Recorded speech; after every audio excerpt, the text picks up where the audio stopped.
नमस्कार दोस्तों, great to India YouTube channel में आपका स्वागत है। यह है फ्यूचर लर्निंग प्लेटफॉर्म। तो अपने सूचना सहायक भर्ती से related most important MCQ series. तो चलो स्टार्ट करते हैं मोस्ट इंपोर्टेंट एमसीक्यू सीरीज का सेशन।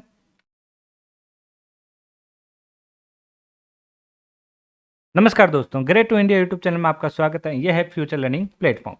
तो आज का अपना मोस्ट इंपोर्टेंट क्वेश्चन सीरीज जो सूचना सहायक भर्ती से रिलेटेड रहने वाले हैं। तो चलो स्टार्ट करते हैं अपने टॉप लेवल के most important MCQ computer science के कोर्स है। तो अभी तक हमने सेशन 26 तक क्वेश्चन हो गए। 27 से स्टार्ट करते हैं सीरीज का। आज की जो अपनी क्लास है 16 नंबर क्लास है। तो चलो चैनल को लाइक और शेयर कर दीजिए। स्टार्ट करते हैं 27। फैट। फैट का मतलब यहाँ पे ध्यान रखें, फैट जो होता है file allocation table, full form ध्यान रखें। फाइल एलोकेशन टेबल फैट की फुल फॉर्म हो गई। और यहाँ पे क्वेश्चन में क्या कह रहा है, फाइल सिस्टम एक्सटेंशन से फाइल नाम को अलग करने के लिए किस वर्ण का यूज किया जाता है, मतलब कौन सा करैक्टर का यूज किया जाता है वो यहाँ पे आपको बताना है। तो इससे जो है डॉट का यूज, किसका यूज किया जाता है, पीरियड्स। मतलब यहाँ पे देख सकते हैं इस डॉट को क्या कहा जाता है, पीरियड कहा जाता है। तो यहाँ पे ध्यान रखें, इस सेपरेट करने के लिए मतलब फाइल का नाम अलग करने के लिए डॉट यूज किया जाता है। नंबर 8 का क्वेश्चन का जवाब दीजिए आप। Very very important question. Computer के लिए निर्देश युक्त फाइलों को क्या कहा जाता है। तो निर्देश युक्त फाइलों को क्या कहा जाता है, सिस्टम फाइलें कही जाती है।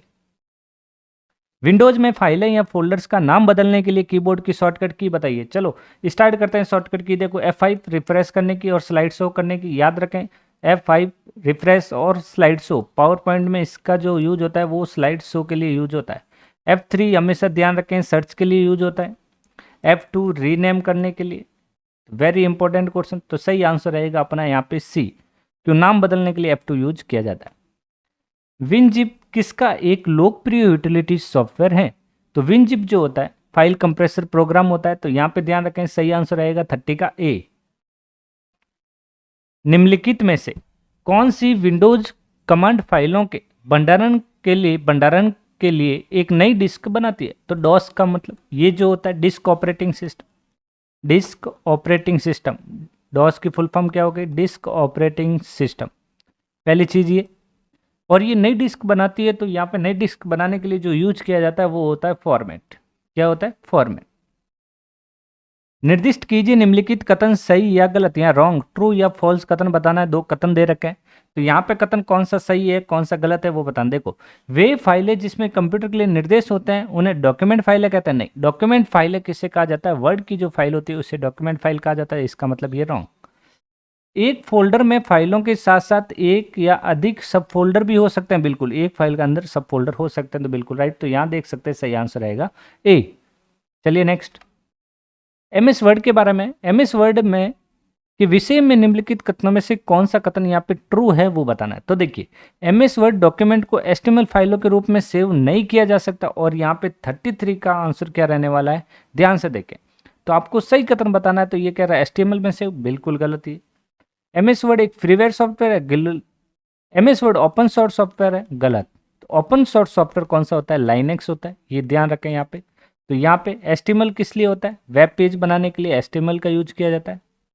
तो यहाँ पे सही आंसर रहेगा MS वर्ड एक वर्ड प्रोसेसर प्रोग्राम होता है। तो सही आंसर डी। MS वर्ड में फॉन्ट प्रिफरेंस विंडो खोलने के लिए किस कमांड का यूज किया जाता है, शॉर्टकट की। तो फॉन्ट प्रिफरेंस का। तो यहाँ पे ध्यान रखें, फॉन्ट प्रिफरेंस का विंडो खोलने के लिए किसका यूज किया जाता है। तो वो शॉर्टकट की होती है, वो होती है कंट्रोल डी। क्योंकि देखिए F5 जो होती है फाइंड करने की शॉर्टकट की, कंट्रोल डी जो फॉन्ट, अभी इसका जो आंसर है कंट्रोल P से होता है प्रिंट, और कंट्रोल A से होता है सेलेक्ट। और तो ध्यान रखें क्वेश्चन का। नेक्स्ट, MS वर्ड में अधिकतम फॉन्ट आकार क्या है जिसमें फॉन्ट आकार वाले मेन्यू में चुना जा सकता है। तो अधिकतम फॉन्ट मेन्यू मतलब यहाँ पे जो फॉन्ट दे रखा होता है, ए होता है एक फॉन्ट और एक ग्रो और एक होता है स्ट्रिंग। तो यहाँ फॉन्ट मेन्यू में जो बाय डिफॉल्ट 11 होता है, तो यहाँ इस लिस्ट में यहाँ पे कहाँ तक होता है 72। तो सही आंसर रहेगा यहाँ पे बी। और मिनिमम 8 और मैक्सिमम जो होता है 72 होता है, और डिफॉल्ट जो होता है वो 11 होता है। ध्यान रखें आप। चलते हैं नेक्स्ट क्वेश्चन की ओर।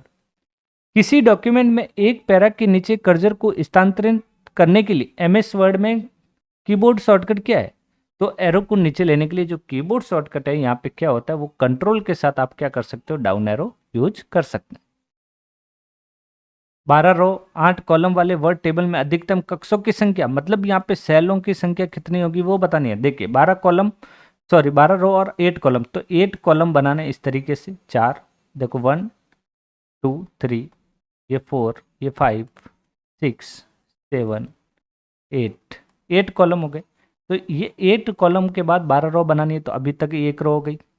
इसी तरीके से 2 3 4 5 6 7 8 9 10 11 और 12, देखिए 1 2 3 4 5 6 7 8 9 10 11 और 12, इन सब बॉक्स को काउंट करना है। ये जितने ही बॉक्स है इनको काउंट करना है। तो सीधा सा आंसर है 12 और 8 को मल्टीप्लाई कर दीजिए, तो आंसर क्या आ जाएगा अपना 96। तो सही आंसर आएगा इसका सी। निम्नलिखित का मिलान कीजिए, तो सूची 1 और सूची 2 को मिलाना है यहाँ पे। जिंग जैंग लाल रेखांकन और जिंग जैंग हरा रेखांकन, मतलब इस तरीके से रेड लाइन और जो ग्रीन लाइन होती है वो किसके लिए होती है वो ध्यान रखना है यहाँ पे आपको। तो यहाँ पे देखो रेड लाइन जो होती है वो होती है, हमेशा ध्यान रखें, स्पेलिंग मिस्टेक। तो रेड लाइन किसके लिए और स्पेल चेक इसके बारे में ध्यान रखें। तो यहाँ पे 38 क्वेश्चन जरूर मिलेगी आप। क्वेश्चन का क्या होगा, देखिए फर्स्ट का अपना आंसर होगा लाल रंग के लिए संभावित वर्तनी एरर, मतलब ग्रामर एरर हो गई। फिर यहाँ पे देख सकते हैं नेक्स्ट, हरा रंग जो होता है वर्तनी और व्याकरण की गलतियों को देखता है, और स्पेल चेक मतलब संभावित व्याकरण की एरर। तो यहाँ पे आप देख सकते हैं फर्स्ट का था बी ए सी, सही आंसर रहेगा इसका सी। 38 का सही आंसर क्या रहेगा सी, सॉरी 38 का जो सही आंसर रहेगा, यहाँ रेड लाइन जो होती है वो होती है ग्रामर एरर, सॉरी यहाँ B C E answer right है। इसका क्या राइट है आंसर, राइट रहेगा इसका डी आंसर राइट है। क्या आंसर राइट है इसका डी आंसर, ठीक है। क्योंकि देखो लाल रेखांकन जो होता है व्याकरण एरर होती है, हरा रेखांकन जो होता है, सॉरी लाल रेखांकन जो होता है वो वर्तनी एरर होती है, और हरा होता है व्याकरण ग्रामर मिस्टेक, स्पेलिंग मिस्टेक, और ये ग्रामर मिस्टेक। और स्पेल चेक मतलब वर्तनी और व्याकरण की गलतियों को देखता है। चलते हैं नेक्स्ट। निम्नलिखित में से कौन सा कथन एम एस एक्सेल के विषय में गलत है, यहाँ गलत बताना है। एम एस एक्सेल एक इलेक्ट्रॉनिक स्प्रेडशीट है, बिल्कुल राइट। एम एस एक्सेल फाइलों को वर्कबुक कहते हैं, बिल्कुल राइट। एक से अधिक वर्कबुक हो सकती है, बिल्कुल हो सकती है। तो यहाँ पे 39 का क्या आंसर होगा, गलत हो जाएगा यहाँ पे, क्योंकि देखिए एक से अधिक वर्कबुक नहीं हो सकती, एक से अधिक वर्कशीट हो सकती है। तो यहाँ पे राइट क्या हो गया, यहाँ पे सी जो है यहाँ पे कथन गलत दे रखा है। एमएस एक्सेल में कॉलम रेखाएं होती है और इन्हें द्वारा चिन्हित किया जाता है। तो हमेशा ध्यान रखें कॉलम कैसे होते हैं और रो कैसे, हॉरिजेंटल और वर्टिकल। तो यहाँ पे ध्यान रखें 40वें का सही आंसर है ऊर्ध्वाधर अक्षरों का, मतलब सही आंसर रहेगा सी। संपूर्ण वर्कशीट का चयन करने के लिए शॉर्टकट की क्या यूज होती है, वो होती है कंट्रोल ए, कंट्रोल एस होता है सेव, हमेशा ध्यान रखें। Control W close window, current वाला जो विंडो बंद करना हो तो किसका, कंट्रोल डब्ल्यू। और कंट्रोल यू का मतलब होता है अंडरलाइन, वेरी इंपॉर्टेंट क्वेश्चन। चलते हैं 42।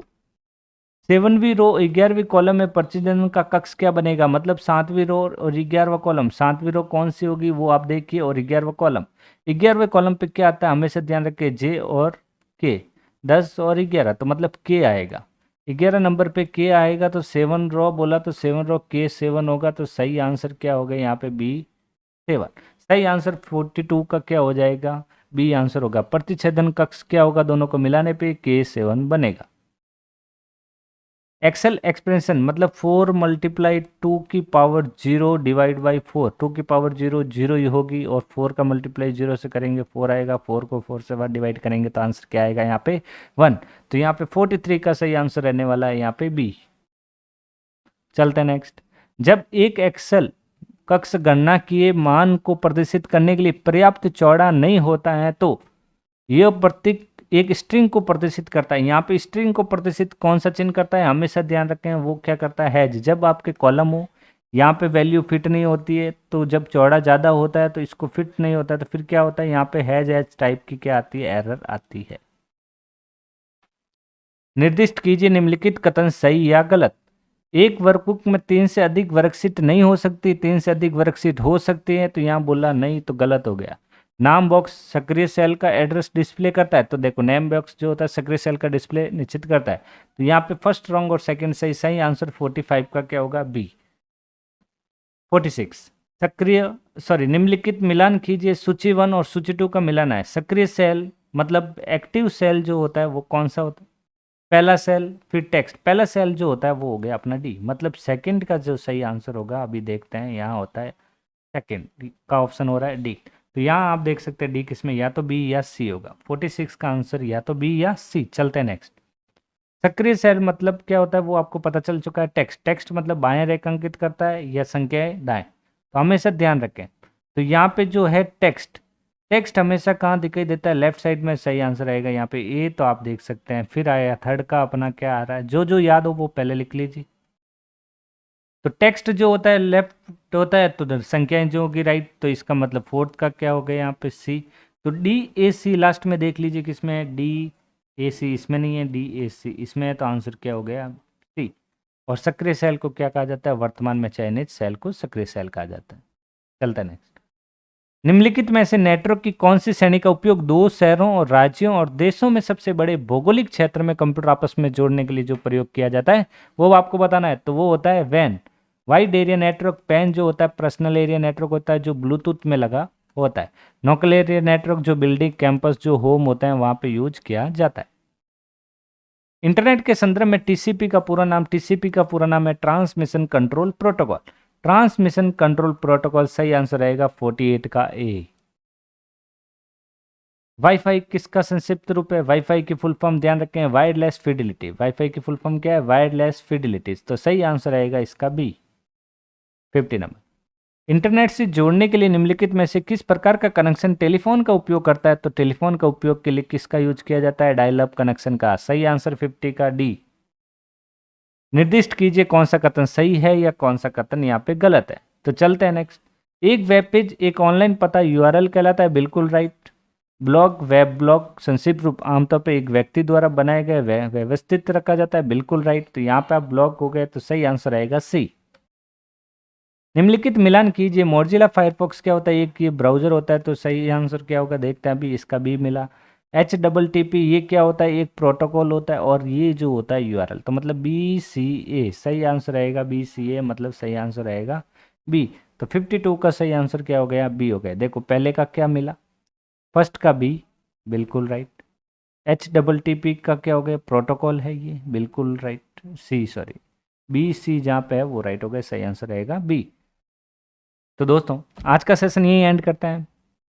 तो चैनल को लाइक और शेयर जरूर करें। Thank you.